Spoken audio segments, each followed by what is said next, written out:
नवीन नवीन केसी भाइ हुनुहुन्छ, उहाँ चाहिँ OWS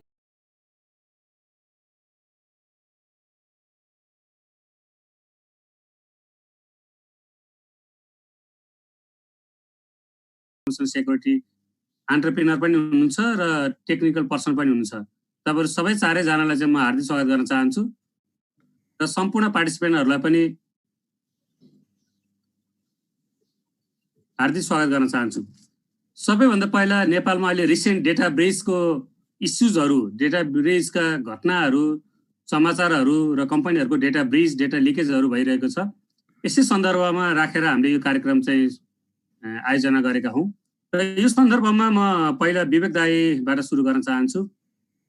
यो डेटा ब्रिच जुन भइरहेको छ, यो सम्बन्धी चाहिँ हजुरले के प्रश्न पार्दिनुस् भन्दाखेरि डेटा ब्रिच सम्बन्धी ग्लोबल प्र्याक्टिसहरु कस्तो छ, नेपालको प्र्याक्टिसहरु कस्तो छ, in context of Nepal and in context of outside the Nepal, र एउटा ओभरअल यो थिमलाई चाहिँ एक्सप्लेन गरिदिनु हुन म अनुरोध गर्न चाहन्छु। धन्यवाद चिरञ्जीवी जी। आवाज सुनिरहेछ हैन? सुनिरहेछ दाइ। ल सुरुमा यो data breach, data privacy, information security भनेका अलग अलग विधाहरू हुन्। हामीले के सम्झन्छौँ भने इन्फर्मेसन सिक्युरिटी हुनासाथ इन्फर्मेसन प्राइभेसी पनि हुन्छ भनेर। र इन्फर्मेसन सिक्युरिटी र प्राइभेसी अलग अलग कुराहरू किन हो भने सिक्युरिटीको एस्पेक्टमा, इन्फर्मेसन टेक्नोलोजी सिक्युरिटीको एस्पेक्टमा तपाईले हेर्नु भएका प्रोसेसहरू र प्राइभेसीको आधारमा हेर्ने प्रोसेसहरू धेरै फरक छन्। इन्फर्मेसन सिक्युरिटी भनेको एउटा प्रोसेस हो, जबकि प्राइभेसी भनेको एउटा कन्सिक्वेन्स हो। त्यो प्रोसेस ठीक भयो भने अनि डेटाहरू, इन्फर्मेसनहरू प्राइभेट हुन्छ। सिक्युरिटी भनेको एउटा एक्सन हो, प्राइभेसी भनेको रिजल्ट अफ सक्सेसफुल एक्सन हो। एउटा एक्सनले मात्रै त्यो डेटालाई, इन्फर्मेसनलाई प्राइभेट गर्न सक्दैन।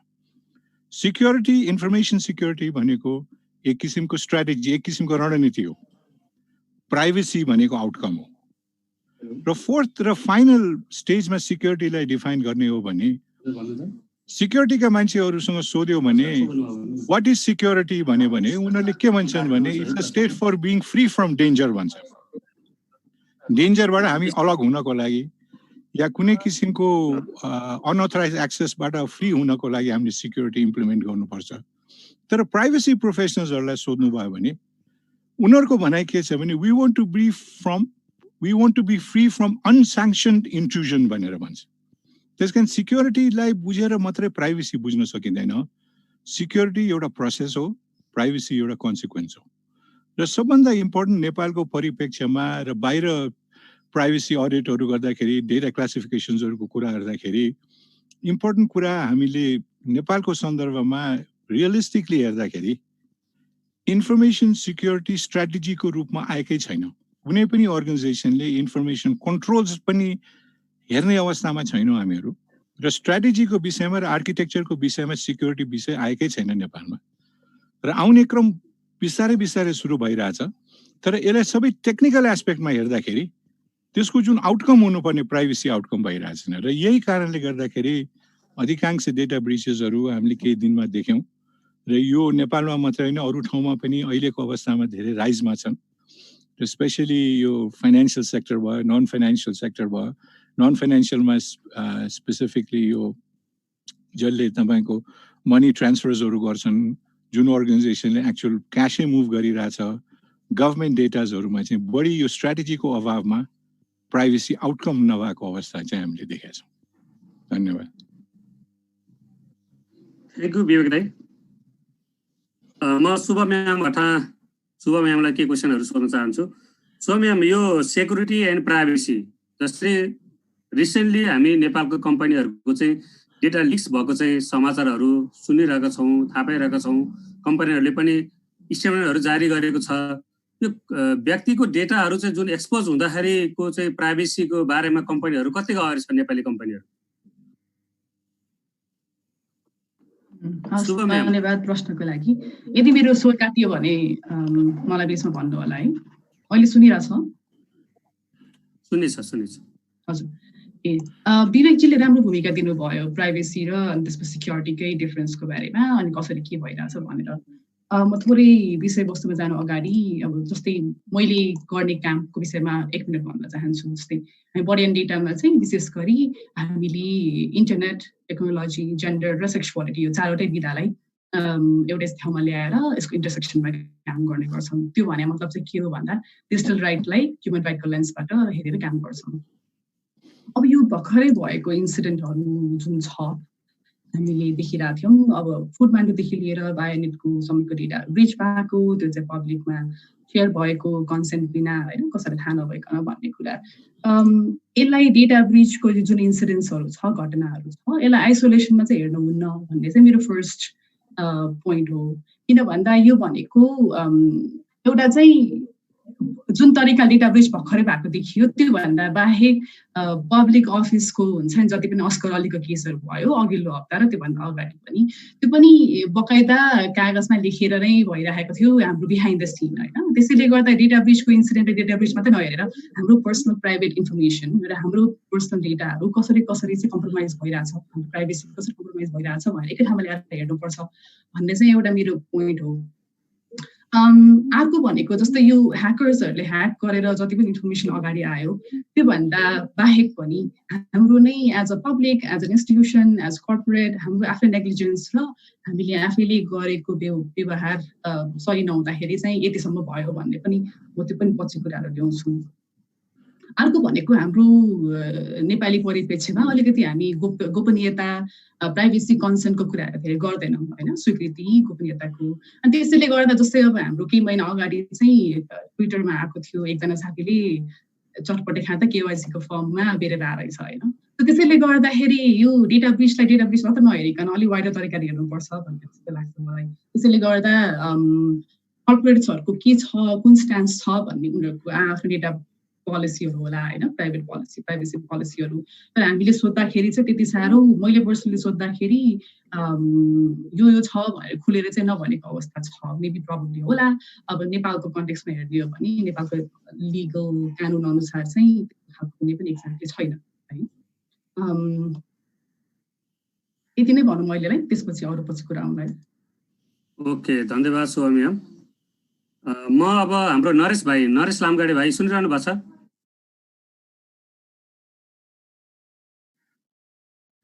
हेलो, सुनिराख्नु भएको छ? यो जति पनि तपाईँको अहिलेको यो साटन ग्रुपबाट चाहिँ डेटा लिकेज भएको भन्ने ट्विटरमा जति पनि कुराहरू आएको छ यो तपाईँ के छ, यो नेपालकै इनसाइड ह्याकर अथवा आउटसाइड ह्याकर यिनीहरूको के हिस्ट्रीको बारेमा तपाईँलाई के जानकारी छ? अथवा यो ब्रिचेस भइसकेपछि कम्पनीहरूले के गर्नुपर्छ प्रिभेन्सनको लागि, यसको बारेमा बताइदिनु न। ओके, सो धन्यवाद तपाईँलाई। एउटा इन्फर्मेसन सर, एउटा इन्फर्मेसन, हाम्रो पार्टिसिपेन्ट चाहिँ म्याक्सिमम 100 हो। अब आउने साथीहरूलाई चाहिँ हामीले एक्सेप्ट गर्यो भने चाहिँ पहिला एक्जिट हुन्छ। हेलो, सुरु गर्नुहोस्। धन्यवाद त्यसको लागि होइन। अब अहिले यो बढ्दो इन्सिडेन्ट नै छ होइन डेटा ब्रिचको। अब यसलाई भन्दाखेरि अब नेपाल अहिले एकदम धेरै घटना बढिरहेको छ होइन। त्यसैले कारणले यसो हामीले एनालाइज गर्दाखेरि चाहिँ यो इन्सिडेन्ट भनेको नेपालभित्रकै मान्छेहरूले नै गरेको जस्तो लागिरहेको छ हामीलाई होइन। त्यसमा हामी वर्कआउट पनि गर्नु त गरिरहेकै छौँ होइन यसको लागि। अनि अब डेटा ब्रिच अब कम्पनीहरूले चाहिँ डेटा ब्रिच भएपछि like things to when you have data breach भन्दाखेरि नोटिफाई गर्ने सर्वप्रथम चाहिँ कम्पनीहरूलाई चाहिँ कस्टमरहरूलाई लाइक जो उहाँ ब्रिचहरू भएको छ उहाँलाई चाहिँ नोटिफाई गर्ने इमिडिएटली नै होइन। अनि अर्को भनेको लाइक के इन्फर्मेसन चाहिँ ब्रिच भएको छ त त्यो पनि मेन्सन गर्नु पर्यो। लाइक अब नोटिस निकाल्छ नि यस्तो कम्पनीहरूले एउटा अफिसियल स्टेटमेन्ट निकालेर चाहिँ त्यो स्टेटमेन्ट मात्रै होइन कि कस्टमरहरूलाई पनि म्यासेज लाइक इमेलको थ्रुबाट हुन्छ के मिडियमको थ्रुबाट चाहिँ कस्टमरहरूलाई चाहिँ इन्फर्मेसन दिने लाइक तपाईँहरूको अब डेटा हाम्रो यस्तो भएको छ होइन के ब्रिच भयो भनेर चाहिँ थाहा हुनु पऱ्यो सुरुमा तपाईँहरूलाई पनि होइन। लाइक अब धेरै नै इन्फर्मेसन ब्रिच भएको छ कि लिमिटेड मात्रै लाइक युजर नेम पासवर्ड मात्रै ब्रिच भएको हो कि email address like public information मात्रै ब्रिच भएको हो कि त्यो भनेर चाहिँ खुलस्त रूपमा सबैलाई भन्नु पऱ्यो।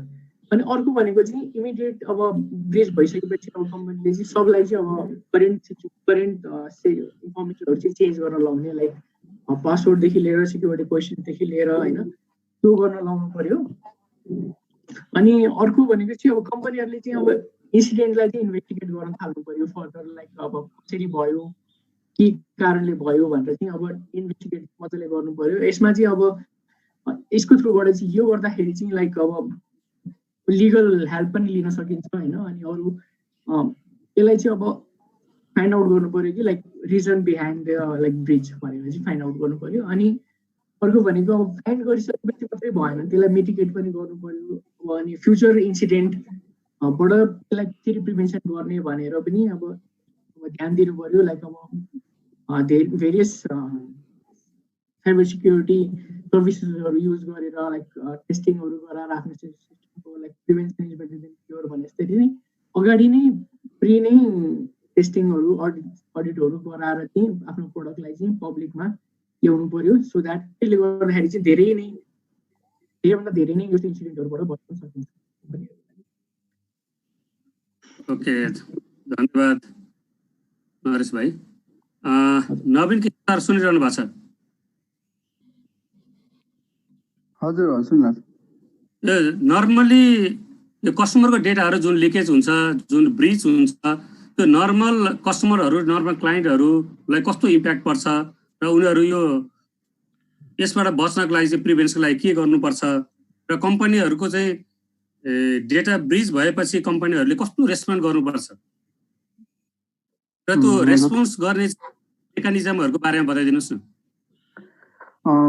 Thank you for the question. जस्तो स्टार्टिङ गर्दाखेरि चाहिँ जस्तो अहिलेको रिसेन्ट जस्तो जति पनि अहिले मान्छेहरू अलिक कन्सर्न भइरहेको कुराहरू छ हुँदाखेरि भएको भनेको चाहिँ जति पनि स्टार्टअपहरू एप्लिकेसनहरू ब्रिचेस हुन थालेर हो। अब ब्रिचेस हुन थालेर भन्दा पनि ब्रिचेस हुन थालेको न्युज आएर हो भनौँ न है। एउटा कुरा यो भनेको कस्तो भन्दाखेरि अब ब्रिचेस त अब पहिला पनि हुन्थ्यो होला, जस्तो अहिलेको जो ब्रिच गरेको छ उसले चाहिँ पुस गरेर जस्तो ट्विटरमा पुस गर्यो, अनलाइनमा न्युज गर्यो, त्यही भएर मात्रै हामीले थाहा पाएको हुनसक्छ। किन भन्दाखेरि जति पनि जस्तो एनालाइसिस गर्दाखेरि उसले पोस्ट गरेको कति धेरै जुन अट्याकहरू छ त्यो कति धेरै पुरानोहरू छ भनेपछि he already have access but he is pushing it right now for fun or anything else होइन, के को लागि हुनसक्छ एउटा कुरा।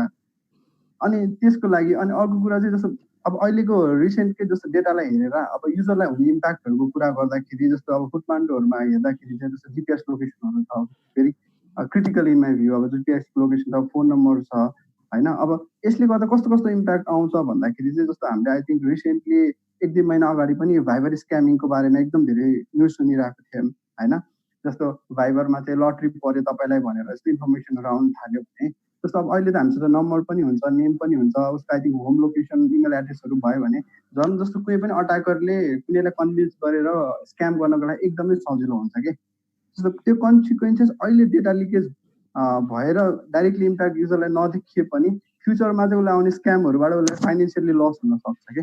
अनि त्यसले गर्दाखेरि चाहिँ जस्तो युजर्सहरू चाहिँ अब त्यस्तोबाट पनि अलिकति अवेर हुनु पर्यो होइन। अनि जस्तो अर्को कुरामा चाहिँ जस्तो कम्पनीहरूले पनि जस्तो अब अहिले कस्तो छ भन्दा नेपालको सिस्टममा चाहिँ जस्तो म्याक्सिमम् पनिसमेन्ट चाहिँ ह्याकरलाई हुन्छ कि, which is I think very हुन्छ नि। अब स्ट्यान्डर्ड प्र्याक्टिस अनुसार त it's very good to punish hacker, तर प्रब्लम के हुन्छ भन्दाखेरि नर्मल जस्तो डिजिटल वर्ल्डमा चाहिँ नर्मल ह्याकरलाई पनिस गर्नु एकदमै गाह्रो हुन्छ। कुनै पनि केसको ट्र्याक गर्नको लागि नै 15 to 20 इयर्स लाग्छ, राम्रै केसको, ठुलो ह्याकिङको केस पनि है। त्यति बेलासम्म जस्तो कसको कारणले गर्दा ह्याक भएको, जस्तो कम्पनीले के स्ट्यान्डर्ड मेन्टेन गर्दा गर्दै ह्याक भएको हो कि कम्पनीले मिनिमम कुराहरू पनि गर्दा नगरिकन ह्याक भएको। त्यसले गर्दा कम्पनी पनि कति कुरामा चाहिँ लाइबल हुनुपर्छ कि। जस्तो डेटा त गइसक्यो नि त, कम्पनीले त डेटा त लस भइसक्यो, तर त्यो के कारणले भएको भन्ने कुरा बाहिर आएन भने चाहिँ जस्तो भोलि त्यो कुरामा चाहिँ एडप्ट हुनुपर्छ जस्तो लाग्छ कि फर्स्टमा चाहिँ एउटा कुरा मलाई। त्यसले गर्दाखेरि कम्पनी थोरै लाइबल भयो भने चाहिँ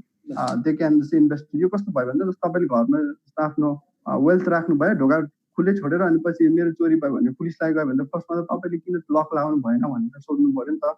एभ्रिथिङ त पुलिसको उहाँहरूले ट्र्याक गरेर समातेर पैसा फिर्ता मात्रै लिएर आउने हो कि फर्स्टमा आफ्नो पनि लकहरू क्लोज गर्ने हो भन्ने हो होइन। अनि अब अर्को कुरा चाहिँ जस्तो मैले कसरी चाहिँ नर्मल युजरले चाहिँ आफूलाई चाहिँ अब यस्तो ह्याकिङ भइसकेपछि नि ब्रिचेसबाट चाहिँ कसरी भनौँ न डाइरेक्टली अब इम्प्याक्ट हुनबाट अलिकति आफूले जोगाउनु पर्ने एउटा फ्यु कुराहरू जो आई फलो होइन अब अरूहरू पनि यो पोइन्ट अफ भ्यूमा भन्दाखेरि चाहिँ जस्तो फर्स्टमा चाहिँ जति पनि हामीले जस्तो इन्टरनेट ब्याङ्किङ जस्तो फाइनेन्सियल ट्रान्जेक्सन र अर्को हाम्रो भनौँ न अब डेली फुडहरू जस्तो अब अनलाइन डेलिभरीको लागि होला यस्तो यस्तो कुराको लागि युज हुने जुन पनि पोर्टलहरू हुन्छ त्यसमा चाहिँ सकेसम्म आफ्नो नेम युज नगरौँ सुडो नेमहरू युज गरौँ होइन जस्तो लाइक यु क्यान युज अरू नेमहरू क्या आफ्नो रियल नेम बाहेक अनि जस्तो इभन पठाओ टुटलमा युज गरिराख्नु भएको छ भने पनि जिपिएस लोकेसनहरू दिँदाखेरि एक्ज्याक्ट लोकेसन नदिउँ ठ्याक्कै होमको नदिउँ घरबाट 1-2 मिनट उताको दिनु त्यता झरेर आउँदा पनि हुन्छ पिकअप पनि त्यस्तै गर्दाखेरि हुन्छ जस्तो माई पर्सनल भ्यू है त्यसले गर्दाखेरि पनि अफकोर्स सर्टेन कुराहरू चाहिँ भोलि लिकेजै भइहाल्यो भने धेरै कुराहरू चाहिँ आफूलाई प्रोटेक्ट हुन्छ अब कतिसम्म पोसिबल छ छैन किन भन्दा कुनै फेसमा अब हामीले कम्प्लिटली गर्न सक्ने स्टेप्सहरू मात्रै भनेको मैले जस्तो अब नर्मल अरू केसमा चाहिँ अब ब्याङ्किङ ट्रान्जेक्सनको केसहरूमा भन्दाखेरि चाहिँ हामीले जस्तो ओटिपीहरू हामीले लिएर हुन्छौँ भने जसको ओटिपीहरू र ब्याङ्किङ ट्रान्जेक्सनको लागि लिने सिम र अरू पब्लिकमा रजिस्टर गर्ने सिमहरूलाई चाहिँ डिफ्रेन्सिएट गरेर राखौँ होइन नम्बरहरू एउटै नराखौँ अब कतिसँग नर्मली अहिले त 2टा सिम हुनु भनेको भेरी नर्मल अनि अर्को कुरा जस्तो कतिले चाहिँ अहिले चाहिँ पावर ब्याकअपको लागि चाहिँ नर्मल एउटा सिम्पल फोन पनि लिएर हुन्छ जस्तो नोकियाको प्लेन फोन त्यस्तोमा चाहिँ ओटिपीको लागि युज गर्दा भेरी बेटर किन भन्दा अहिले हाम्रो स्मार्टफोनमा चाहिँ नर्मली मेरै यसमा एप्लिकेसनमा थाउजन्ड्स अफ एप्लिकेसन हामीले इन्स्टल गरिरहेको हुन्छ जसले एसएमएस रिड गरिरहेको हुनसक्छ त्यसले गर्दाखेरि ओटिपीहरूको रिस्कहरू पनि एकदम घटेर जान्छ होइन अनि इमेलको केसमा चाहिँ जस्तो इमेलहरू जस्तो हामीले नर्मली अहिले आई थिङ्क फेमस नर्मल चलन भनेको जिमेल हो गुगल होइन गुगललाई कसरी युज गर्न सकिन्छ भन्दाखेरि जस्तो गुगलको तपाईँको इमेल आइडी चाहिँ जस्तो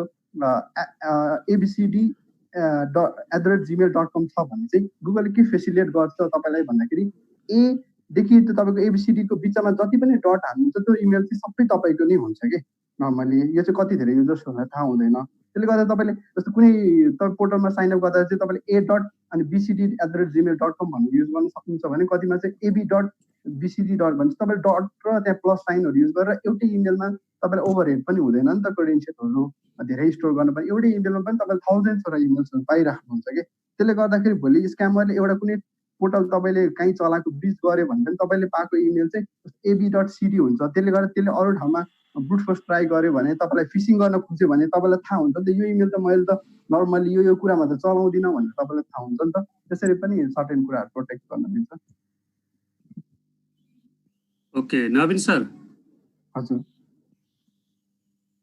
नवीन सर हजुर हजुर सुनिरहेको छु भन्न हेलो हजुर सुनिरहेको नेपालमा जति पनि डेटा लिकेज भएको कम्पनीहरू छ तपाईँ एउटा कम्युनिटीको लिड गरिरहनु भएको छ ओडब्ल्युपी नेपाल च्याप्टरको लिड गरिरहनु भएको छ उहाँहरूले तपाईँसँग के कन्सर्न गरेको केही छ के कन्सर्न गर्नुभएको छ प्राइभेट सेक्टर होस् पब्लिक सेक्टर होस् गभर्मेन्ट सेक्टर होस् ब्रिज सकेपछि चाहिँ पब्लिक प्राइभेट पार्टनरसिपमा जानुपर्छ कोअर्डिनेसन गर्नुपर्छ सेयर गर्नुपर्छ कन्सर्न पिपलहरूसँग कन्सर्न अर्गनाइजेसनहरूसँग चाहिँ फलोअपमा जानुपर्छ भनेको तपाईँलाई कुनै कम्पनीले के रेस्पोन्स गरेको छ यस्तो छ अब जस्तो यही रिसेन्टमा जस्तो हामीले मैले फुटमार्टको ब्रिज भइसकेपछि पनि मैले आफैले पनि स्टार्टअपहरू जति पनि एप हुनुहुन्छ I think we have very financially चाहिँ उहाँलाई जस्तो सेक्युरिटीमा इन्भेस्ट गर्न अफकोर्स गाह्रो हुन्छ किनभने म पनि कति स्टार्टअपहरूमा आफैले काम गरिरहेको थिएँ भने it's very hard to focus on security during development I know that तर जस्तो हामीले चाहिँ आफैले एप्रोच गरेर अथवा मैले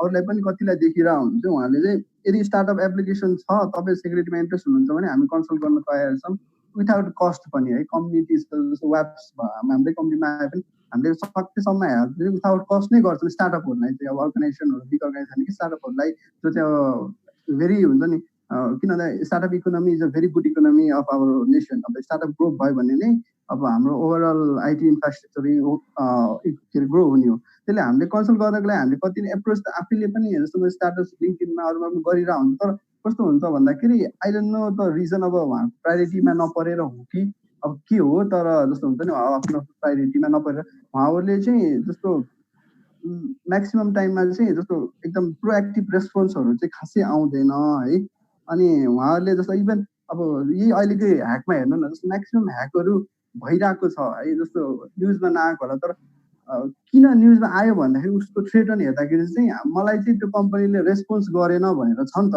हो कि भन्नुहुन्छ सबैले त्यो भनेको मतलब त उहाँले जस्तो ह्याकको प्रब्लम भनिदिँदाखेरि त रेस्पोन्स गर्नु भएको छैन भने त अफकोर्स अरू कम्युनिटीसित कोलाबरेट भनेको त it's a very different part नि त है। ओके, धन्यवाद सर। म विवेक सर भट्टाए। त्यो नेपाली कम्पनीहरूले जति पनि डेटा लिकेज डेटा ब्रिचेज भएको कुराहरूमा चाहिँ इन्टरेक्सन नगर्ने, एउटै डिपार्टमेन्टभित्र पनि डिपार्टमेन्टहरूलाई थाहा छ, त्यो भित्रको चाहिँ सब युनिटहरूलाई थाहा छैन, अनि त्यसपछि प्रब्लमहरूलाई सेयरिङ नगर्ने, यस्तो कल्चर डेभलप छ। यस्तो कल्चरहरू चाहिँ नेपाली कम्पनीहरूको छ, लगायत गभर्मेन्टको पनि छ। अब यसमा चाहिँ के गर्नुपर्छ जस्तो लाग्छ चाहिँ तपाईँको इन्डिभिजुअल तर्फबाट, र के गर्यो भने चाहिँ सबैले चाहिँ यो डेटा ब्रिच डेटा लिकलाई चाहिँ मिनिमाइज गर्न सकिन्छ? अर्गनाइजेसन पोइन्ट अफ भ्यूबाट के गर्नुपर्छ, इन्डिभिजुअलबाट के गर्नुपर्छ, गभर्मेन्टले के गर्नुपर्छ, र इभन चाहिँ पिपलहरूले के गर्नुपर्छ? धन्यवाद। यसमा यो डेटा ब्रिचका सम्बन्धमा कुरा गर्ने हो भने अर्गनाइजेसनले डेटा ब्रिचहरू किन सेयर गर्दैनन् भन्ने कुरा चाहिँ एकदमै इम्पोर्टेन्ट कुरा हो। कुनै पनि अर्गनाइजेसनमा त्यो एउटा पब्लिक लिमिटेड कम्पनी होस् या प्राइभेट लिमिटेड कम्पनी होस्, डेटा सम्बन्धी रेस्पोन्सिबिलिटी सिइओ को हुन्छ, आइएसओ अफिसरको हुँदैन। डेटा प्राइभेसीको रेस्पोन्सिबिलिटी सिइओसँग हुन्छ, त्यहाँ काम गर्ने डेटा एन्ट्री गर्ने क्लर्कसँग हुँदैन। तर हामी कहाँ त्यो गभर्नेन्स फ्याक्टरले त्यो कुरालाई इम्पोर्टेन्स नदिएको हुनाले सिक्युरिटीकोमा काम गर्ने मान्छे सबभन्दा पहिला उनीहरू आफै तर्सिन्छन् कि यो कुरा मैले बाहिर भनिदिँदाखेरि मेरो जागिर जाने हो कि भनेर। त्यसकारण विगतका 25 वर्ष अगाडि यो सिक्युरिटी सम्बन्धी कुराहरू आउँदाखेरि पनि पश्चिमी मुलुकीहरूमा त्यही भएको थियो। जब उनीहरूले सिके, फर्स्ट सिम्पटम के हो भने डिनायल, हामी कहाँ केही भएकै छैन, हामी कहाँ यस्तो हुँदैन, हामी कहाँ भएकै छैन, सबै कुरा ठिक छ। दोस्रो सिम्पटम के छ भने अर्गनाइजेसनले बुझ्न थाल्छ कि होइन, हामीले त अब इन्फर्मेसन सेयर गर्नु पर्यो, हामी कहाँ प्रब्लम छ भन्ने स्टेजमा आउनु नै सबभन्दा ठुलो कुरा हो। अब बाँकी 3टा स्टेजहरू त आफ्नो ठाउँमा आउँछन्, तर हामी कहाँ प्रब्लम छ है, हामीले यो कुरालाई हेर्नुपर्छ है, हामी कहाँ थर्ड पार्टी रिस्कले ट्रिमेन्डस हाम्रो रिस्क एक्सपोजर बढाइरहेछ है, हामीले बिजनेस एस्पेक्टमा हेरेको छैनौँ है भन्ने कुराको अनुभूति गराउन नै सबभन्दा ठुलो इम्पोर्टेन्ट कुरा हो। र सबभन्दा अप्ठ्यारो कुरा डेभलपिङ कन्ट्रिजमा हुने कुरा के हो भने सिक्युरिटी ब्रिच हुने भन्ने कुरा ठुलो होइन, तर त्यो ब्रिचबाट हामीले के सिक्नुपर्छ। अहिलेसम्म यतिका धेरै ब्रिच आए, इन्डिभिजुअली यो अर्गनाइजेसनमा यो हो भनेर म भन्न चाहन्न, यो फोरम पनि होइन, तर त्यो ब्रिचबाट न ब्रिच भएका मान्छेले सिके, न हाम्रो गभर्मेन्टले सिक्न सक्यो, न कुनै रेगुलेटरी बडीले सिक्न सक्यो, न यसमा लाग्ने टेक्निकल कम्युनिटीले सिक्न सक्यो। यो सबै कुराहरूलाई सामसुममा बनाएर राखिने मात्रै काम भयो। भोलि आउने दिनहरूमा हामीले कसरी डेभलप गर्छौँ भनेर धेरै कम मान्छेलाई थाहा छ, त्यो पनि उसको आफ्नो पर्सेप्सन अनुसारको उसलाई थाहा हो। इन्फर्मेसनको सेयरिङ यो कुरामा हुन धेरै नै जरुरी छ। पहिला पनि बराबर तपाईँहरूकै फोरमबाट पनि यो आइरहेको थियो, यो ब्रिच भयो, यसका रेमेडिजहरू के हुन्, कस्तो कुराहरू गऱ्यो भने यो ब्रिचबाट हामी बच्न सक्छौँ। नेपालमा पनि सर्टहरू छन्, सर्टहरू खालि सर्टहरूको नाममा मात्रै छन्, उहाँहरूले एडभाइजरीहरू पनि पब्लिस गर्न पाउनुहुन्न। नेपालमा भएको ब्रिजको सबभन्दा पहिला जानकारी नेपालबाट होइन कि बाहिरको सर्टले हामीलाई खबर गर्छ, नेपालमा यस्तो हुँदैछ है, तिमीहरू के खबर गर्ने भनेर। त्यसकारण यी एउटा विश्वासको सङ्कट छ हामी कहाँ सिक्युरिटीमा। र एउटा कुरा, सिक्युरिटीमा धेरै मान्छेहरूले टेक्निकली फोकस गर्छन्, मैले सुरुदेखि नै बराबर भएर आइरहेको छु। सिक्युरिटीलाई हेर्नलाई एउटा तपाईँको होलिस्टिक अप्रोच चाहिन्छ। सिक्युरिटीमा ल्याप्स, टेक्निकल फोकसबाट ल्याप्स हुने इन्सिडेन्ट्स संसारभरि नै 20% मात्रै छन्, बाँकी 80% एडमिनिस्ट्रेटिभ ल्याप्सको कारणले सिक्युरिटी ब्रिच हुन्छ। धन्यवाद। धन्यवाद विवेक सर। म शुभ म्याम भट्टाए। शुभ म्याम सुनिरहनु भएको छ? हेलो शुभ म्याम। सुनिरहेको छु, भन्नुहोस् न। हेलो, कम्पनीले जुन डेटा लिकेज हुन्छ, डेटा ब्रिचेज हुन्छ, त्यसपछि एउटा स्टेटमेन्ट जारी गर्छ, त्यतिले चाहिँ कम्पनी जोगिन्छ, त्यतिले चाहिँ कस्टमर प्रति चाहिँ जवाफदेही भएको हुन्छ अथवा अरू के गर्नुपर्छ? धन्यवाद क्वेसनको लागि। म अघिको कुरामा अलिकति जोड्न चाहेँ। जस्तै यो हाम्रो अघि साथीले भन्नुभयो नि, कुनै पनि घटना हुन्छ अनि त्यसपछि चाहिँ अब कारबाही गर्नु पर्यो भनेर अब कानुनहरूबाट इन्फोर्स गर्न खोज्छ, क्रिमिनलाइज गर्न खोज्छ भनौँ न क्राइमलाई।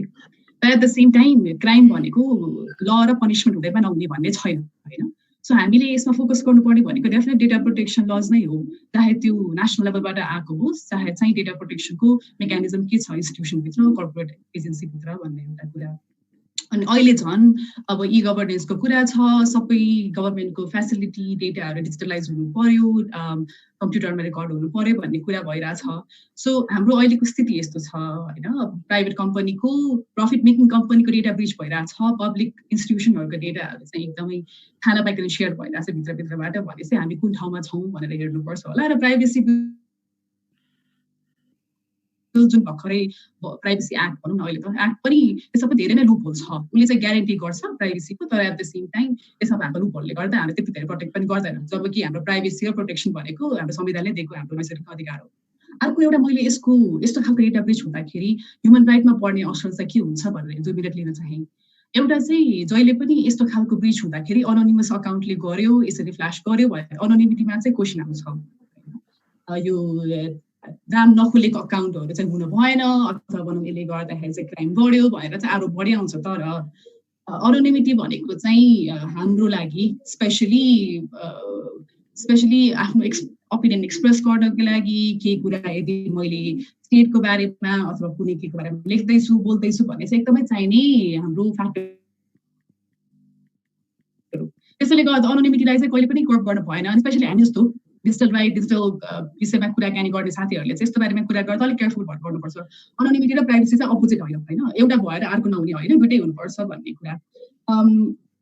यहाँबाट मैले अर्को कुरा के जोड्न चाहे भन्दा यसरी ब्रिच हुँदाखेरि जस्तै अघि हाम्रो एउटा साथीले भन्नुभयो यसले कसरी असर पार्छ हामी जस्तो सबै व्यक्तिहरूलाई भनेर, मैले चाहिँ अलिकति थोरै मार्जिनलाइज ग्रुपहरू है हाम्रो नेपाली समुदायमा अलिकति पछाडि पारिएको समूहहरू को छन् र उनीहरूलाई चाहिँ कसरी अझ फरक पार्छन् त यस्तो ब्रिचले भनेर कुरा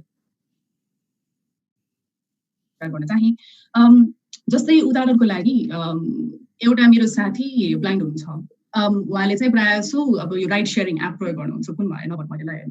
त्यसपछि उहाँले राइड युज गर्दाखेरि घरसम्म लिनुहुन्छ, अघि हाम्रो साथीले घरको लोकेसनमा हाल्नु भन्नुभयो तर उहाँको कन्टेक्स्टमा चाहिँ घरकै लोकेसन हाल्नुपर्ने हुन्छ। त्यो गर्दाखेरि हरासमेन्टहरू बढी भएको ड्राइभरहरूबाट होइन, अनि अलिकति मिसोजिनिस्टिक एकदमै अलिकति जिस्काएर कुराहरू गरेको जस्तो उहाँ ब्लाइन्ड भएकोले गर्दा थाहा हुँदैन भन्ने हुन्छ। त्यो एउटा कुराहरू त्यो एउटा सानो एक्जाम्पल मात्रै हो। जस्तै अब अर्को कुरा जस्तै अब यसरी नै डेटा ब्रिच हुने क्रम जारी हुँदैछ र हाम्रोमा डेटा प्रोटेक्सनको सिस्टम पनि छैन। ल मानिलिउँ भोलि गएर हेल्थ डेटा नै लिक भयो अरे, अब हेल्थको पनि डेटा अनलाइनमा राख्ने डिजिटलाइज गर्ने भन्ने कुरा छ। त्यो भयो भने यदि म HIV इन्फेक्टेड व्यक्ति हुँ भने अथवा भनौँ मैले चाहिँ विगतमा सेफ अबोर्सनको सर्भिस लिएको छु र त्यो डेटा पनि मेरो नाम खुल्ने गरी कतै लिक भयो भने त्यहाँबाट हुने मलाई असर होइन, मलाई समाजमा हुने स्टिग्मा डिस्क्रिमिनेसन अथवा भनौँ मैले पछि पाउने काम पाउँछु कि पाउँदैन, त्यो सँगै अनलाइनमा हुने ह्यारेसमेन्ट। अनि अनलाइनमा हुने ह्यारेसमेन्टको कुरा गर्ने हो भने हामीसँग भएको डेटा अनुसार नै 90% महिला हुन्छ, त्यो पनि 18 देखि 45 वर्षभित्रको महिलालाई बढी हुन्छ र अथवा भनौँ क्वेयर व्यक्तिलाई हुन्छ। क्वेयर व्यक्ति भनेको चाहिँ यौन तथा लैङ्गिक अल्पसङ्ख्यक। त्यसैले गर्दा यस्तो खालको ब्ल्याकमेलिङको अनि त्यसपछि हरासमेन्टको डक्सिङको केसेसहरू चाहिँ अझ बढ्छ भन्ने कुरा हो। अर्को मैले फेरि फ्ल्याग गर्न चाहेको चाहिँ जस्तै यो विगत 1 वर्षदेखि थाहा पाएको केसहरू भनेको ट्रान्स व्यक्तिहरूलाई धेरै नै भाइलेन्स हुने, मारिने, अट्याक हुने धेरै भइरहेछ। यसरी यदि आफ्नो जेन्डर खुल्ने गरिकन जेन्डर मार्कर खुल्ने गरी डेटा लिक भयो भने यस्तो खालको समूहलाई असर कसरी पर्छ त भन्ने कुरा पनि हामीले याद गर्नुपर्छ होला।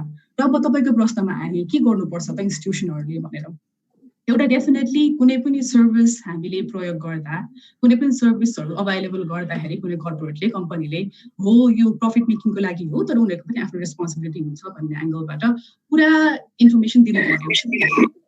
त्यो सर्भिस के को लागि हो, त्यो सर्भिसमा के डेटाहरू प्रयोग हुन्छ, चाहिने भन्दा बेसी डेटा नउठाउने, त्यो डेटा कसरी स्टोरेज हुन्छ, थर्ड पार्टी अथवा भनौँ अर्को पार्टीलाई सेयर हुन्छ कि हुँदैन, कति समयसम्म त्यो डेटा रिटेन्सन रहन्छ,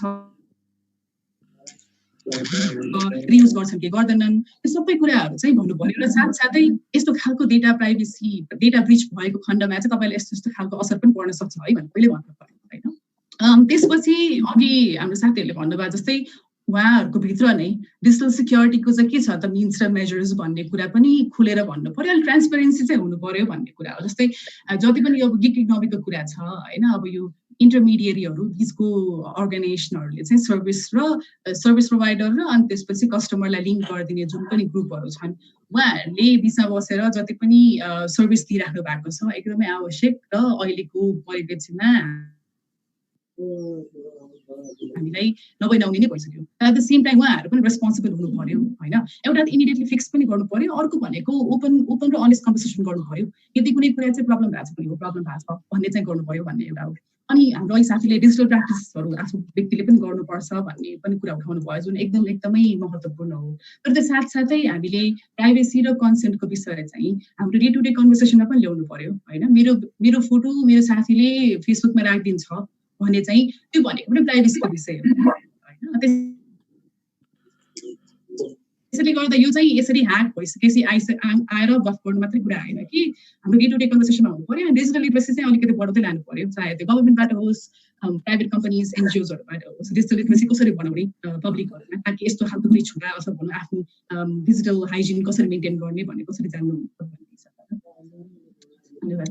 ओके, धन्यवाद शोभा म्याम।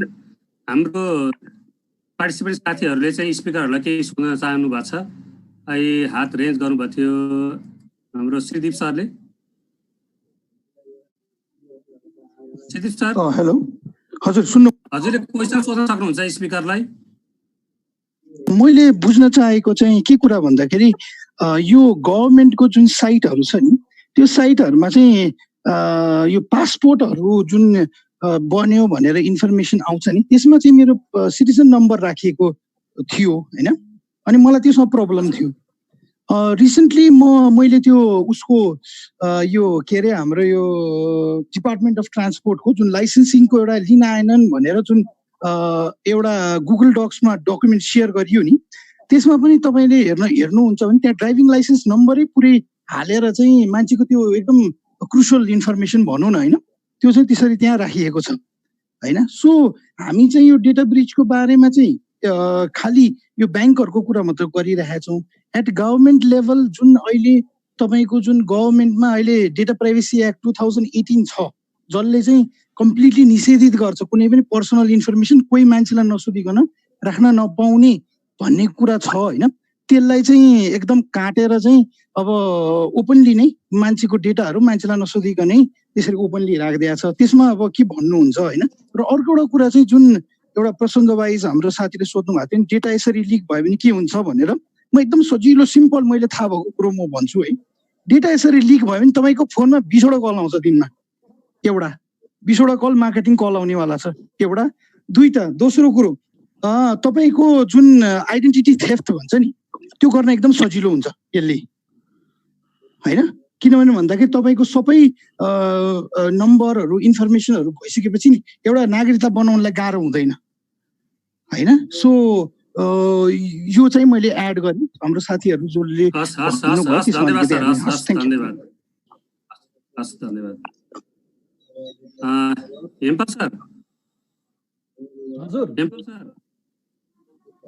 हजुर जुन हाम्रो सरले भन्नुभयो नि,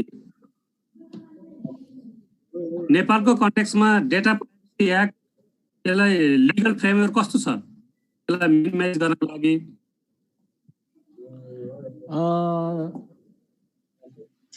चिरञ्जीवजी फेरि भन्नुहोस् न प्लिज, तपाईँको भोइस काटिरहेको थियो। जुन कम्पनीहरूले श्रीदीप सरले भने जस्तै डेटाहरू चाहिँ लिने, एक्सपोज गर्ने, त्यसलाई केयर नगर्ने, डम्प गर्ने, अब लुपहोल्सहरू भए पनि थाहा नदिने, यो कम्पनीहरूलाई चाहिँ डेटा ब्रिच भइसकेपछि को चाहिँ नेक्स्ट लेभलमा कस्तो खालको चाहिँ प्र्याक्टिसहरू छ, कस्तो खालको ल छ, कस्तो खालको बााउन्ड्रीहरू गर्न सकिन्छ, पनिसमेन्टहरू कस्तो छ? सर अब यसमा जर्नल हामीले नर्मल के अरे लिगल के अरे इन्फ्रास्ट्रक्चर वा के अरे फ्रेमवर्कबाट हेर्ने हो भने नर्मल लले यसलाई केही न केही के अरे लेभलसम्म यसलाई सिक्योर गर्न सक्ने अवस्था छ, त्यसमा कुनै डाउट छैन। जुन नर्मल हाम्रो रेगुलर ल छ, स्पेसलाइज लमा जुन हाम्रो इटिएस इलेक्ट्रोनिक ट्रान्जेक्सन एक्ट प्राइभेसी र अहिले आउन लागेको यो आइटी बिलमा केही एडभान्स प्रोभिजन्सहरू छ। तर प्रब्लम कहाँ छ भन्दाखेरि यसको अगेन्स्टमा जुन स्ट्राटेजिक यो के अरे स्पेसिफिक लजहरू आउनु पर्ने त्यो चाहिँ छैन। हामीसँग जुन आइटी बिल छ त्यो पनि एउटा अम्ब्रेला एक्टको रूपमा आइरहेको छ र त्यसमा चाहिँ एकदमै अनअथराइज एक्सेसको कुराहरूलाई चाहिँ गर्छ। तर roles and responsibilities of the organization who are the custodian of this information होइन। अब कुनै एउटा कम्पनीसँग तपाईँको मेरो डेटा छ भने ऊ मेरो त्यो डेटाको कस्टोडियन भयो होइन।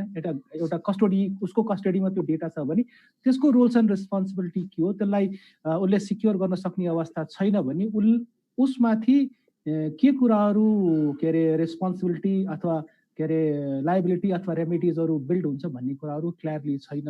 र त्यसको अहिले चाहिँ पर्टिकुलरली लिगल के अरे हामीसँग अहिलेसम्म कुनै केसेसहरू त्यस्तो चाहिँ नेपालको केसमा चाहिँ एकदमै क्लियर कटमा छैन। कपिराइट भायोलेसनको छ, अनअथराइज एक्सेसको छ, अरू कुराहरू क्लियर छन्। त्यसमा चाहिँ केही पेनल्टी अथवा तपाईँको चाहिँ सजायको पनिसमेन्टको चाहिँ प्रोभिजन्सहरू छ। अब जुन तपाईँले जुन कुरा गर्नुभयो यसको केसमा चाहिँ यो नेपालको केसमा यो कम्पनीहरूले पहिलो कुरा त फ्रेमवर्कमै नै जुन डेटा गभर्नेन्सको फ्रेमवर्क चाहिने हो त्यो चाहिँ अबको चाहिँ वे अहेड हो होइन। किन भन्दाखेरि अब यो आइटी अथवा इन्टरनेट बेस्ड डिजिटल सिस्टममा चाहिँ रेगुलेटर धेरै भयो के सर। नेपाल टेलिकम अथोरिटी पनि त्यसको one of the part of the regulator हो होइन। तपाईँको चाहिँ राष्ट्र ब्याङ्क पनि one of the part of the regulator हो। गुणस्तर तर नापतोल पनि one of the regulator. So there are many regulators. त्यो रेगुलेटरलाई एक ठाउँमा ल्याउन सक्ने भनेको चाहिँ डेटा गभर्नेन्स फ्रेमवर्क चाहिँ रिक्वायर्ड छ। डेटा गभर्नेन्स फ्रेमवर्कमा चाहिँ हामीले कसरी जान आवश्यक छ भन्दाखेरि कुनै तपाईँको मेरो कुनै डेटा कुनै एउटा अमुक एउटा इन्स्टिट्युसनसँग छ भने उसको रोल्स एन्ड रेस्पोन्सिबिलिटिज के छ र त्यसको रिसोर्सेसहरू कतिको भ्यालुएबल छन् र त्यो एन्स्योर गर्न सकेको अवस्थामा छैन भने ऊ के लायबिलिटिजहरू बिल्ड हुन्छ भन्ने कुराहरू क्लियर हुनुपर्छ। र यसमा चाहिँ सबभन्दा सुरुवाती स्टेप भनेको जति पनि यो इन्स्टिट्युसन जो चाहिँ हाम्रो इन्फर्मेसनको कस्टडीमा छन्, उहाँको कस्टडीमा हाम्रो इन्फर्मेसन छ, डेटा छ, उहाँहरू चाहिँ रेस्पोन्सिबल भएर सिरियस भएर यसलाई चाहिँ यो एउटा एसेट हो, यसलाई चाहिँ राम्रोसित प्रोटेक्ट गर्नु पर्छ। रेपुटेसनको लागि मात्रै होइन, भोलि रेमेडिजको हिसाबले पनि यसलाई चाहिँ प्रोटेक्ट गर्नुपर्छ भन्ने कुरा चाहिँ प्रष्ट भएर जान चाहिँ आवश्यक छ। र रिसेन्ट अहिले जति पनि यो घटनाहरू भएको छ यसले केही हिसाबसम्म चाहिँ पोजिटिभ वेमा अगाडि बढाएको छ, तर केही हिसाबमा फेरि यसले चाहिँ यसको नेगेटिभ इम्प्लिकेसनहरू पनि हामीले चाहिँ मार्केटमा हुन सक्ने अवस्था देखिरहेको छौँ। ओके, धन्यवाद सर, धन्यवाद।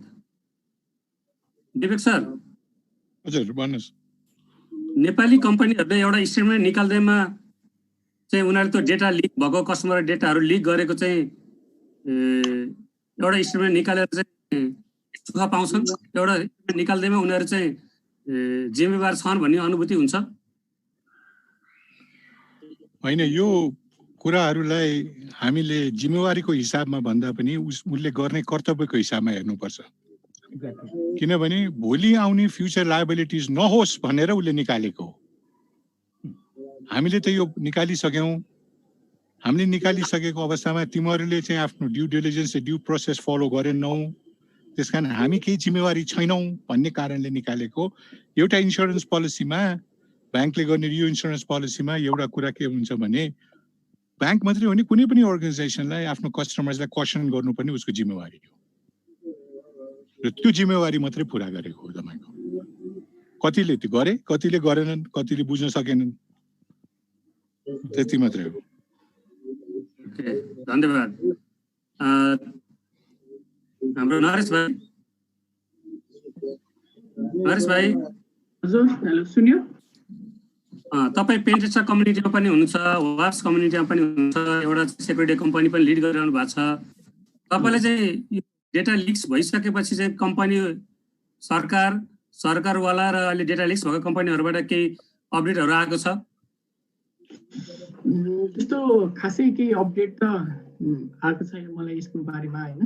लाइक तर पनि लाइक हामीले केही हदसम्म चाहिँ हामीले पनि यसमा हेर्न चाहिँ काम चाहिँ गरिरहेछौँ भनौँ न। यसलाई कसरी लाइक अलिअलि। ओके, हुन्छ भाइ।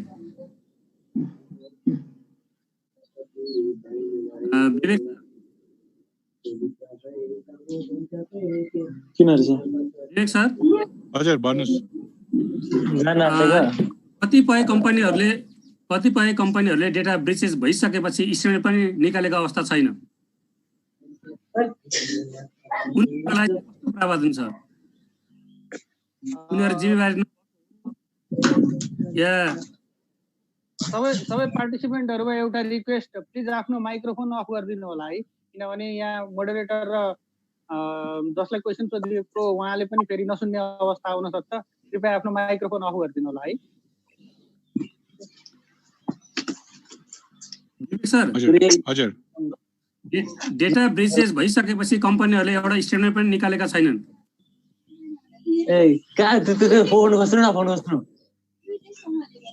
फोन खोज्नु न, म क्लासमा छु क्या।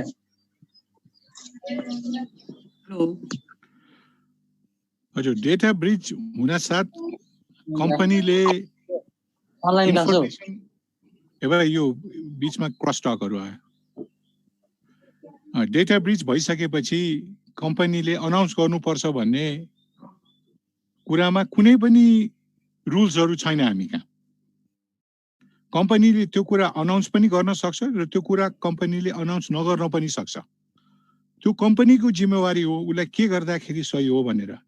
जुन कम्पनीहरू एथिकल हुन्छन् त्यो कम्पनीले भोलि आउने फ्युचर यो सबै कुरा के छ भने अनाउन्समेन्ट भनेको लायबिलिटिजसँग जोडिया हुन्छ तपाईको।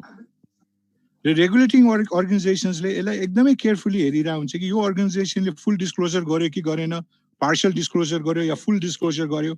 र यसले गर्दाखेरि कस्टमर्सहरूको प्राइभेसीमा इफेक्ट भएको कारणले गर्दाखेरि भोलि उसमा अरू मुद्दा नलाओस् भनेर पनि कम्पनीले त्यो कुराहरू हुनासाथ डिस्क्लेयर गर्छन्। त्यसकारण बाहिर यो सिक्युरिटी र प्राइभेसी सम्बन्धी कुराहरू हेर्नलाई अर्गनाइजेसन्सहरूले PIA कन्डक्ट गर्छ, प्राइभेसी इम्प्याक्ट असेसमेन्ट भनिन्छ जसलाई।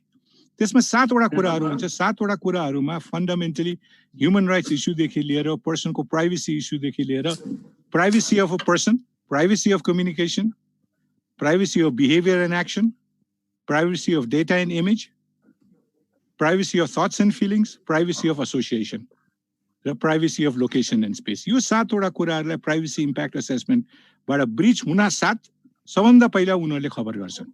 किनभने त्यो खबर नगर्दाखेरि ब्रिच भएको पछि थाहा पाएको अवस्थामा त्यहाँको रुल अफ ल, त्यो कन्ट्रीको लले ठुलो पेनल्टिजहरू राखेको हुनाले पनि उनीहरू चाहिँ ब्रिच गर्न बाध्य हुन्छ।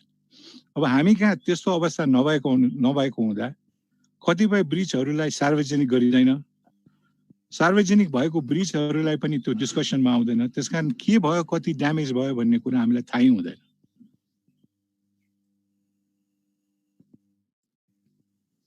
धन्यवाद सर, धन्यवाद सर।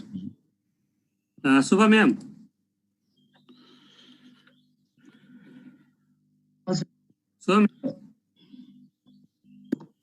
हजुर सुनिरहेको छु। अब तपाईँले सुनिहाल्नुभयो सरकारवाला गभर्मेन्ट एजेन्सीहरूको, प्राइभेट संस्थाहरूको, पब्लिकको, कम्युनिटीको कहीँ पनि ट्रस्ट बिल्डिङ छैन, कोअर्डिनेसन छैन। भनेपछि what is the way forward? अब डेटा प्राइभेसी को लागि चाहिँ अब गर्नुपर्छ के भन्ने हो। किन इनिसिएसन भएको छैन जस्तो लाग्छ तपाईँलाई? किन यो कोअर्डिनेसन भएको छैन जस्तो लाग्छ? What is the lack? हजुर, अब एउटा चाहिँ यो कन्भर्सेसन हाम्रोमा भर्खरै हुन थालेको छ, त्यो पनि अब घटना भएर भयो होइन। सो डिजिटल राइटको कुराहरू गर्ने व्यक्तिहरूले त उठाइ नै राख्नु भएको हो, तर यो खासै मेन स्ट्रिममा कुराहरू कन्भर्सेसन नभएकोले गर्दा हो। अब यो घटनाहरू घटिसकेपछि अलिकति आत्तिको भएर अहिले कुराकानी अगाडि आएको र सोसियल मिडियामा पनि हामीले बढी देखेको हो। डेफिनेटली अब अघि हाम्रो यहाँ कमेन्टमा पनि कुनै साथीले लेख्नु भएको थियो, अब GDPR जस्तो ल आइसकेको छ युरोपियन मुलुकहरूमा। त्यो सँगसँगै नेपालमा पनि त्यस्तो खालको कुनै लज प्रोभिजनहरू कसरी ल्याउने त होइन।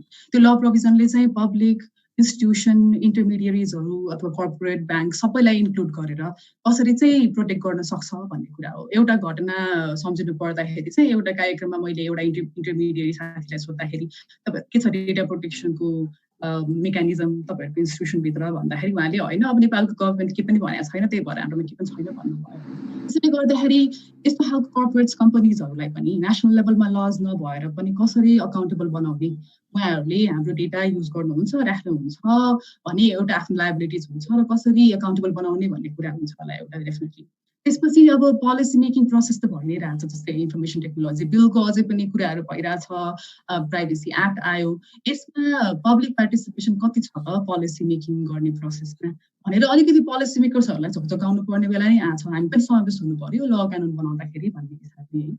इन्टरमिडिएरीको त अघि पनि कुरा आइहाल्यो। यदि कुनै बेलामा उहाँहरूले हाम्रो इन्फर्मेसन कलेक्ट गर्दै हुनुहुन्छ भने के को लागि हो, कसरी गर्नुहुन्छ, डिजिटल सिक्योरिटीको भित्र के प्र्याक्टिसेस छैन, यसको चाहिँ हानि हुन सक्ने के कारणहरू हुन सक्छ, अथवा हानि भयो भने चाहिँ के हुन सक्छ व्यक्तिको पर्सनल इन्फर्मेसन ब्रिच हुने कुरामा भएर अलिकति खुला रूपमा भन्न सक्नु पर्यो उहाँहरूको कस्टमरको लागि पनि।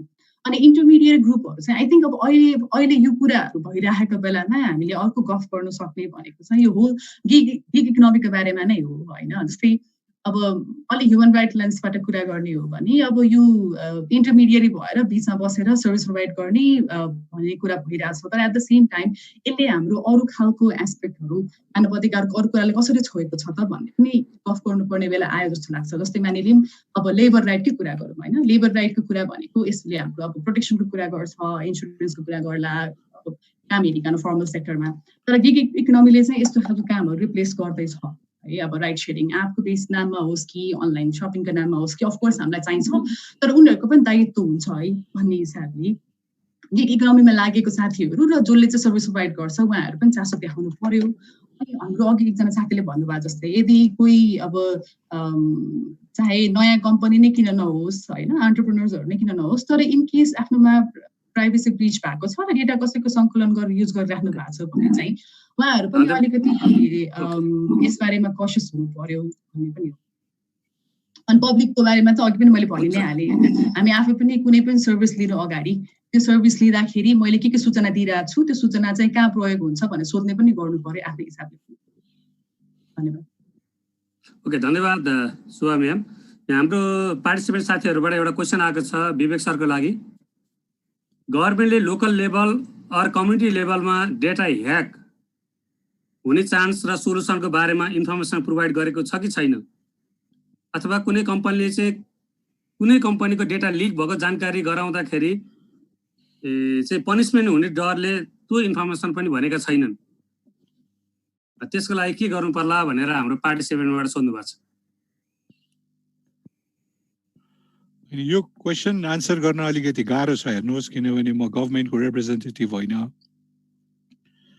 गभर्मेन्टले के गर्नुपर्छ भनेको अवस्थामा गभर्मेन्टले आफ्नो काम गरेर सिटिजन्सहरूको डेटा राख्नलाई कस्तो किसिमको प्रोटेक्सन प्रोभाइड गरेको छ भन्ने कुरामा क्लियरली उसले आफ्नो सिटिजन चार्टर मार्फत आफ्नो सिटिजन्सलाई विश्वासमा लिन पनि यो भन्नुपर्ने अवस्था भइसकेको छ। किनभने प्राइभेसी अफ कम्युनिकेसन एउटा एकदमै इम्पोर्टेन्ट प्राइभेसी इन्फर्मेसन हो। प्राइभेसी नम्बर 3, त्यो प्राइभेसी 7 वटामा मैले 3 नम्बरमा भनेको थिएँ, जसमा गभर्मेन्टले इन्फर्मेसन के गर्छ भने government collecting information about activities, सिटिजन्सको एक्टिभिटिजमा इन्फर्मेसन कलेक्ट गर्ने तर उनीहरूलाई चाहिँ खबर नगर्ने, हामीले तिमीहरूको इन्फर्मेसन कलेक्ट गरिरहेछौँ भनेर। र धेरै अवस्थामा यसको सुरुवात कसरी भयो भने 2013 साल 2013 मा एउटा इन्ट्रेस्टिङ केस भएको थियो अजरबैजानमा। अजरबैजान एउटा फर्मर सोभियत युनियनको एउटा स्टेट हो। त्यहाँको प्रेसिडेन्टले एउटा एप बनायो। त्यो एपले के भन्यो भने रियल टाइम इन्फर्मेसनमा चुनावमा कति ब्यालेट आइरहेछ, कसको पक्षमा कति आइरहेछ भन्ने कुरा हामी तिमीलाई दिन्छौँ भनेर। त्यो प्रेसिडेन्ट इल्हाम अलियवले के गर्यो भने इन्फर्मेसन त उसलाई दियो, तर कसरी इन्फर्मेसन दियो भने उसले त्यो भोलि फ्युचरमा कसरी भोटिङ हुन्छ भन्ने प्याटर्न्सलाई अगाडि नै राखेर गलत इन्फर्मेसन दिइरहेको रहेछ। त्यसकारण गभर्मेन्टको काम एप्लिकेसन राखिसकेपछि प्रदेश लेभलमा, पालिका लेभलमा होइन, उहाँहरूले सबभन्दा इम्पोर्टेन्ट दिने नै मान्छेहरूलाई एउटा डिजिटल लिटरेसी र डिजिटल प्राइभेसी र सिक्योरिटीको बारेमा सिकाउने हो। र सबभन्दा ठुलो वेपन गभर्मेन्टसँगै भने नै गभर्मेन्टले चाहिँ सिक्योरिटीका कुराहरू आफ्नो एजुकेसनमा सानैदेखि मान्छेलाई सिकाउँदै लिएर जानु पर्यो, ताकि उहाँहरूले आफ्नो राइट्स गभर्मेन्टसँग आफैले सुरक्षित गर्न सकौँ। किनभने गभर्मेन्टले राइट दिने भन्दा पनि सिटिजन्सले नै त्यो राइट माग्न सक्ने अवस्थामा हुनुपर्छ। धन्यवाद। ओके, धन्यवाद Vivek sir. Due to the time limitations सबै स्पिकरहरूले जुन कुराहरू राख्नुभयो पक्कै पनि यसले चाहिँ नेपालको चाहिँ डेटा सेक्युरिटी, नेपालको चाहिँ साइबर सेक्युरिटीको क्षेत्रमा पक्कै पनि यसले चाहिँ एउटा चाहिँ कोसे ढुङ्गा एउटा माइली लिन्छ भन्ने हामीले अपेक्षा लिएका छौँ। र म छोटो मिठो ऱ्यापअपको लागि चाहिँ हाम्रो एनपी सडका सदस्य श्री सुरेश भण्डारीज्यूलाई चाहिँ ऱ्यापअप गरेर आजको प्रोग्राम क्लोज गरिदिन अनुरोध गर्न चाहन्छु।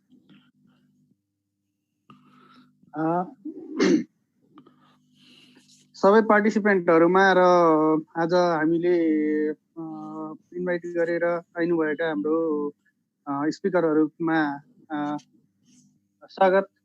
अनि यहाँहरुको जुन इन्साइटहरु दिनुभयो, यहाँहरुले दिनुभएको इन्साइटहरु पक्कै पनि हाम्रो जस्तो इकोनोमीमा अहिले जुन अवस्थामा हामी चाहिँ डाटाको कुरा गर्दैछौँ, डाटाको जुन अवस्थामा हामी अहिले छौँ त्यो अवस्थामा चाहिँ यहाँहरुको इन्साइटहरु पक्कै पनि हेल्पफुल हुनेछ र यस्ता इभेन्टहरु हामी फेरि पनि दोहोर्याउने छौँ र यहाँहरुलाई फेरि पनि चाहिँ हाम्रो तर्फबाट स्वागत गर्न मौका पाउने छौँ भन्ने आश गर्दै अहिलेको लागि हाम्रो यो छोटो मिठो कन्भर्सेसनलाई यही टुङ्ग्याउनलाई चाहिँ म एनपी सर्ट र सीएसआरआई को तर्फबाट यहाँहरुलाई धन्यवाद ज्ञापन गर्दै टुङ्ग्याउनलाई चाहिँ अनुमति चाहन्छु। धन्यवाद।